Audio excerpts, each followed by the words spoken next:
E aí, gente? Tudo fine? Tudo certo contigo, pessoa? Acabei de levantar, de tomar o meu cafezinho da manhã. Aliás, uma coisa que eu gosto muito é de pensar, de refletir logo pela manhã. Eu sinto que é um momento que parece que as coisas florescem melhor dentro de mim. É bom que cada um de nós conheça o teu processo, né? Servido? Bom, hoje eu vou falar sobre como superar um grande defeito. E por que eu vou falar sobre isso? Porque eu acredito que na minha jornada, hoje eu ainda tenho vários defeitos, mas eu acho que eu consegui mudar muitas coisas que eram defeitos grandes que me atrapalhavam muito na minha vida. E hoje eu vou falar um pouquinho sobre isso. Vou exemplificar, contar alguns deles. E esse vídeo não vai ter edição porque ele é uma conversa. E conversa a gente não edita, não é mesmo? Às vezes a gente fala coisas que depois a gente se arrepende, às vezes a gente refaz a forma de falar alguma coisa e tá tudo bem, somos pessoas, somos gente. Bom, primeiro, o que eu acho sobre quando a gente quer superar um grande defeito que a gente tem? Primeiro ponto é a gente se aceitar no estágio que a gente tá. Então, por exemplo, eu tenho um defeito, vamos supor que eu sou muito agressivo. A primeira coisa que talvez seja sensato você fazer é você não se agredir por ser agressivo. Senão você só vai estar fazendo com que se torne uma bola de neve essa coisa. Então o primeiro ponto é entender que se você quer seguir na sua jornada, se você quer chegar num outro ponto onde você seja menos agressivo, onde enfim, esse seu defeito seja um pouco mais ameno, é importante você ter esse ponto B, digamos assim, em mente, como se fosse um GPS, sabe, do desenvolvimento humano, mas é importante você ter conhecimento do ponto A. Não tem como um GPS traçar uma rota se ele não sabe de onde ele está partindo. Entende isso? Então, se você reconhece que tem um defeito muito grande em você em algum aspecto, já é um grande passo para que você consiga se tornar uma pessoa melhor, para que nós consigamos, é assim com todos nós. Então o primeiro ponto é esse, é entender, aceitar que, olha, eu quero chegar ali e eu estou aqui. E está tudo bem, porque todo mundo nesse momento tem defeitos, tem questões para trabalhar. Tem pessoas que estão tentando, tem outras que nem se deram conta de que tem defeitos. Mas enfim, o ponto é a gente saber que isso faz parte da nossa identidade. E ao longo desse vídeo eu vou até te falar de algumas coisas e você vai ver que talvez esse defeito que você carrega pode ser um grande benefício no seu futuro e você vai entender por quê. Sabe, é importante a gente entender que tá tudo bem, que somos humanos, que nossos heróis sangram, sabe? Eu acho que a gente vive num estado, às vezes, de idolatria com coisas, seja com... É curioso eu falar isso porque eu trabalho com música, né? Seja com artistas, seja com youtubers, seja com políticos, seja com pensadores, a gente vai idolatrando pessoas, né? E o que é idolatrar? É você tratar aquilo como um ídolo, você se tornar um fã e muitas vezes pela paixão que a gente tem com as pessoas, com as coisas, com as causas, a gente acaba perdendo um pouco o senso crítico e acaba inclusive aprisionando os nossos ídolos numa projeção ideal de perfeição que eles não têm. E eu acho que a hora que a gente entende que nossos heróis sangram, as pessoas que nós mais nos inspiramos sangram, eu acho que é muito importante para a nossa maturação, sabe, enquanto pessoa.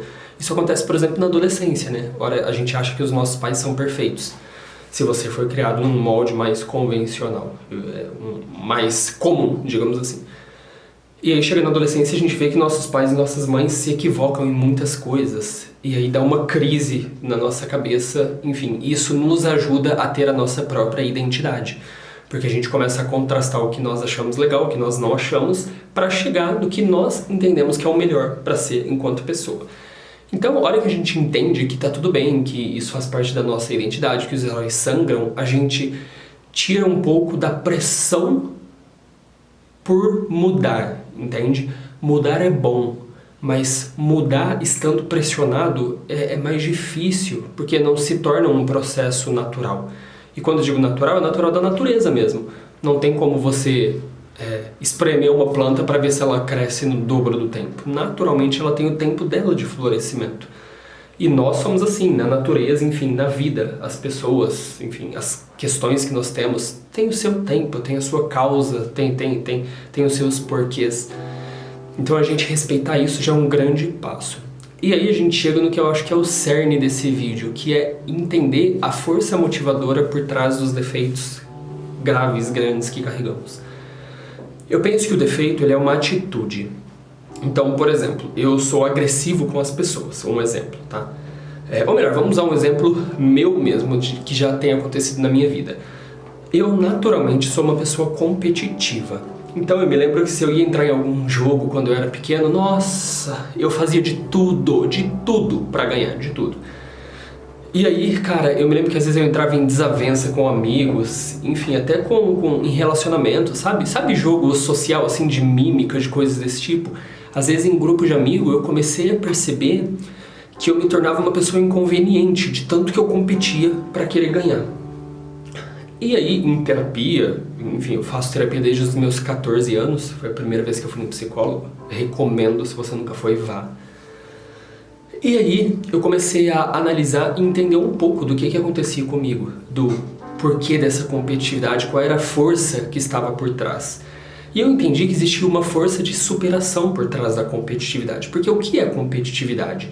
É você se esforçar para superar uma outra pessoa. É uma competição onde você se esforça para superar. Num determinado momento da minha vida, eu cheguei à conclusão de que eu não precisava superar os outros.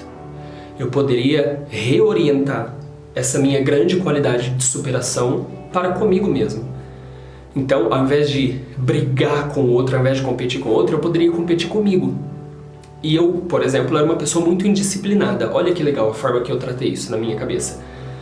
Às vezes eu precisava acordar cedo, a hora que eu ia dormir eu pensava, putz, eu não vou conseguir acordar amanhã cedo. Duvido, Gabriel, que você vai conseguir acordar cedo. E é como se outra parte de mim dissesse, você duvida? Então você vai ver se eu não consigo acordar cedo.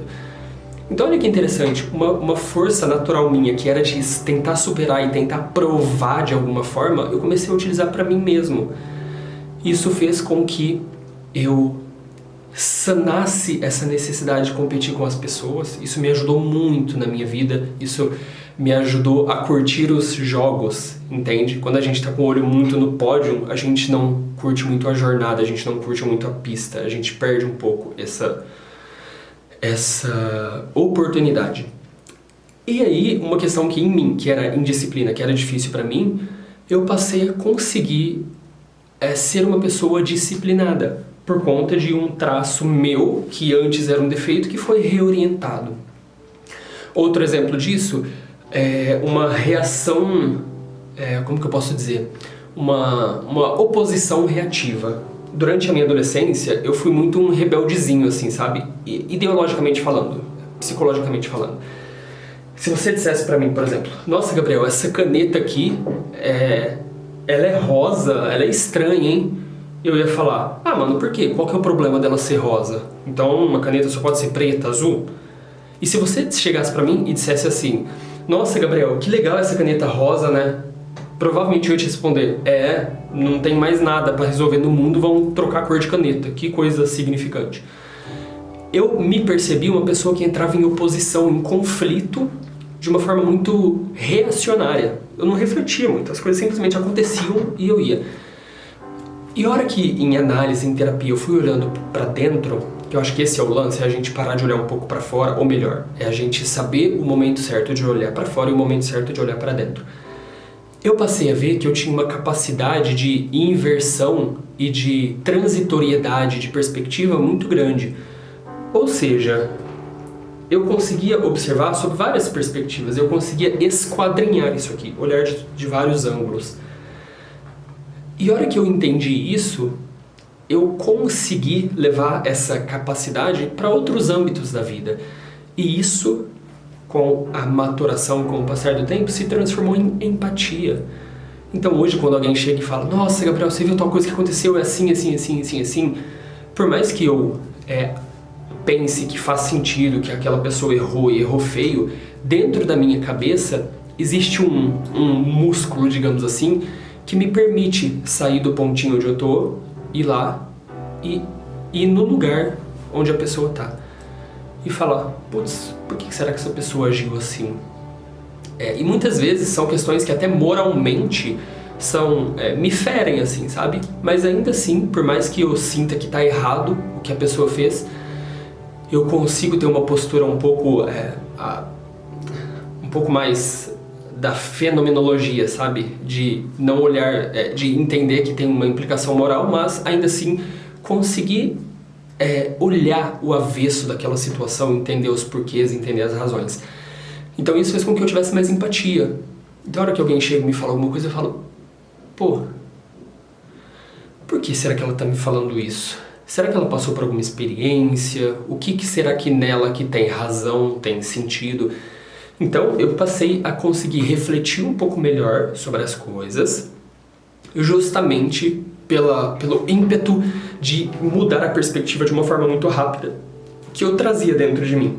Então, provavelmente, o defeito que você traz dentro de você, ele tem uma força motivadora muito grande. Se você descobrir com essa força e conseguir canalizar e conseguir reorientar dentro de você, possivelmente você vai deixar de expressar essa grande ferramenta que você tem de uma forma defeituosa. Eu penso muito que características são como ferramentas. E você já tentou serrar uma madeira com um martelo? Provavelmente você não vai conseguir. Provavelmente você vai estragar a madeira e vai estragar o martelo. Ao mesmo tempo que se você tentar botar um prego na parede com um serrote, provavelmente você vai estragar o serrote, o prego, a parede e teu dedo.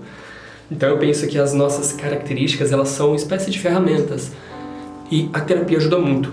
Isso, conforme a gente vai entrando em contato e vai compreendendo como que as nossas ferramentinhas funcionam, qual que é a caixinha de ferramenta que a gente trouxe para a vida, que Deus nos deu, que o universo nos deu, que a biologia nos deu, que a cultura nos deu, a gente vai achando formas um pouco mais inteligentes, mais humanas de aplicar, de usar cada ferramenta na hora certa, com a dosagem certa. Isso é importante saber, a dosagem certa. A diferença entre o veneno e o antídoto é a dosagem. Então é muito importante a gente saber isso também. A forma certa de usar a dosagem com as pessoas que a gente usa essas ferramentas. Se faz sentido a gente usar as ferramentas que a gente tem. Porque às vezes a gente consegue ver coisas que as pessoas não estão vendo. Mas isso não quer dizer que a gente tenha que dizer, não quer dizer que a gente tenha que agir. Eu penso que o último estágio da liberdade é a renúncia.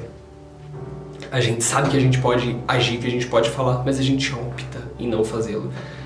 A gente sabe que a gente pode levantar a criança do chão se ela cair, mas é importante não levantá-la. É importante esperar, ter paciência para que ela aprenda a se levantar.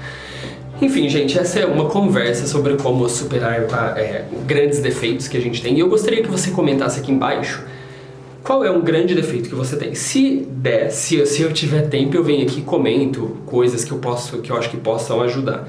Mas eu acho que se cada um de nós olhar os comentários do outro, também talvez seja uma grande forma de um grupo de ajuda de pessoas que querem ser melhores, digamos assim. E é isso. Caso você não seja inscrito no canal, se você gosta desse tipo de conteúdo, não se inscreva por mim. Se você gosta desse tipo de conteúdo, se inscreva por você. Ative o sininho e é isso aí.